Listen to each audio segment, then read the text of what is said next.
Bismillahirrahmanirrahim. Assalamualaikum warahmatullahi wabarakatuh. Baiklah, pada kesempatan kali ini saya Hilma Wulandari BP 2012016 akan mempresentasikan tentang puisi. Kreativitas dan imajinasi bisa kamu tuangkan dalam bentuk apapun, mulai dari gambar, video, musik, bahkan tulisan. Salah satu bentuk kreativitas dan imajinasi yang dituangkan ke dalam bentuk tulisan adalah puisi. Kedua hal tersebut memang salah satu cara membuat puisi yang bisa kamu lakukan. Namun, masih banyak lagi hal-hal yang harus diperhatikan. Puisi adalah sebuah karya sastra yang berbentuk ungkapan isi hati seseorang yang di dalamnya memiliki irama, lirik, dan ritme pada setiap barisnya. Dikemas dalam bahasa yang imajinatif dan disusun dengan kata yang padat dan penuh makna. Indonesia sendiri memiliki sejumlah sastrawan puisi yang terkenal, seperti Sapardi Djoko Damono, Chairil Anwar, ataupun W.S. Rendra. Puisi-puisi indah dapat tercipta dari tangan mereka. Contohnya seperti puisi karya Sapardi Djoko Damono yang berjudul Yang Fana Adalah Waktu. Yang fana adalah waktu, kita abadi. Memungut detik demi detik, merangkainya seperti bunga sampai pada suatu hari kita lupa untuk apa. Tapi yang fana adalah waktu, bukan? Tanyamu, kita abadi. Bagaimana cara membuat puisi? Membuat puisi bukanlah hal yang mudah. Ada banyak hal-hal yang harus kamu perhatikan. Yang pertama adalah menentukan tema dan judul. Tema dan judul adalah hal yang pertama kali harus kamu perhatikan dalam membuat sebuah puisi. Tema dan judul yang pas bisa memudahkan para pembaca untuk memahami maksud dari puisi tersebut. Pilihlah tema yang benar-benar menarik, dan selanjutnya tentukan judul yang berhubungan dengan tema tersebut. Yang kedua adalah diksi. Diksi atau pemilihan kata adalah cara kamu memberikan sebuah keunikan untuk puisi. Banyak puisi yang menggunakan kata-kata sederhana, ada juga puisi bagus yang menggunakan diksi yang unik. Tentukan sendiri diksi yang ingin kamu gunakan, karena inilah cara untuk menunjukkan keunikan dari puisi kamu. Yang ketiga adalah rima. Rima adalah persamaan bunyi atau perulangan bunyi dalam puisi yang bertujuan untuk memberikan efek keindahan. Pada bagian ini, kamu juga bisa menunjukkan kreativitas kamu. Gunakan rima untuk membuat puisi kamu menjadi semakin indah. Yang keempat adalah bait. Bait adalah bagian dari teks berirama, puisi atau lirik lagu yang terdiri dari beberapa baris yang tersusun harmonis. Manfaatkanlah bait sesuai dengan keinginan kamu. Bagaimana kamu mengatur kata demi kata pada setiap kalimat dan menentukan model bait yang sesuai dengan gaya puisimu.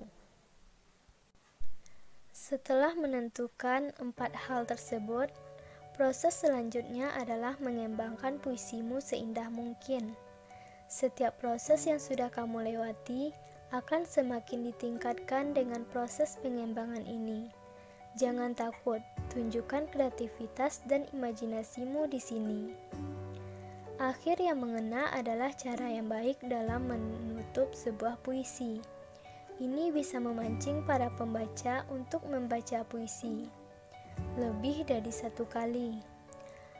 Karena kamu juga bisa menunjukkan kreativitasmu dan memilih akhir puisi yang justru tidak dapat disangka-sangka oleh pembaca, atau sebuah hal yang berbeda di akhir.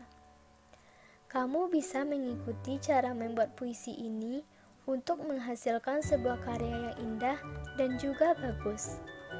Kamu hanya perlu mengikuti langkah-langkah di atas dan menunjukkan kreativitas yang kamu miliki dalam membuat puisi.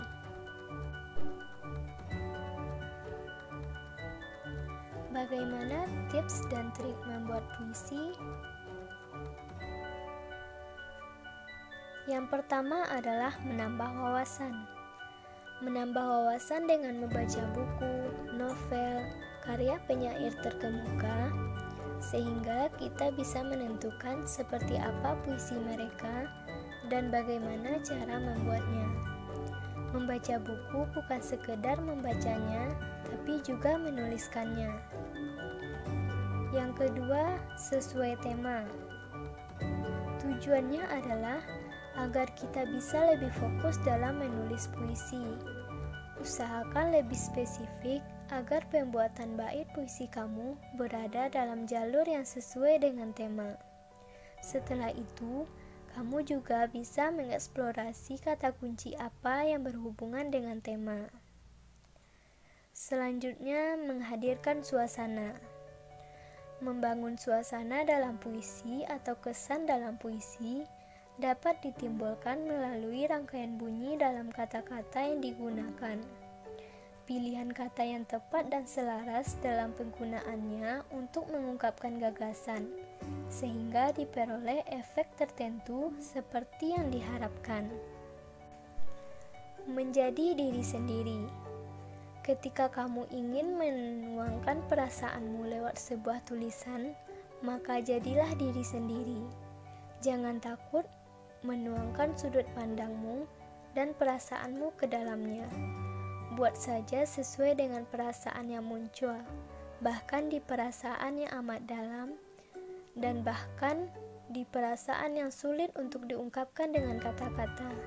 Ingatlah, puisi yang baik adalah puisi yang datang dari hati. Selanjutnya adalah menggunakan metamorf. Merupakan sesuatu yang dapat menghidupkan, menyegarkan puisi, karena puisi bukan menggunakan bahasa sehari-hari. Ibaratnya, sesuatu yang turun dari hati akan sampai ke hati. Yang keenam adalah tipografi. Tipografi adalah bentuk visual yang bisa memberikan makna tambahan dari puisi. Sebagai ukiran bentuk, ialah susunan baris-baris atau bait-bait suatu puisi.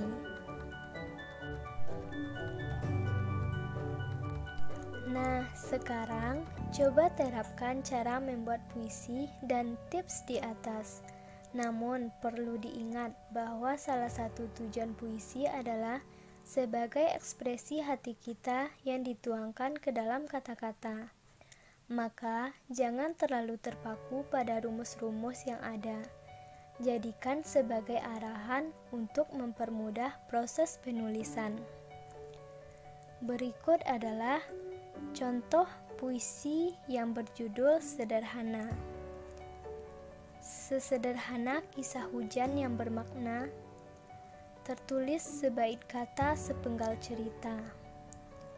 Izinkanlah kutuliskan sebuah sajak kala gemuruh mengantarkan hujan. Kuceritakan sebuah peristiwa, petir dan percikan air hujan, seolah sedang bertengkar dalam ilusi takdir. Sosok tegar hujan yang terlihat pasrah, namun selalu percaya sebuah tekad.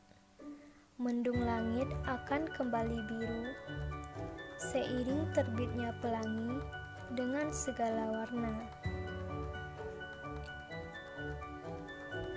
Terima kasih. Wassalamualaikum warahmatullahi wabarakatuh.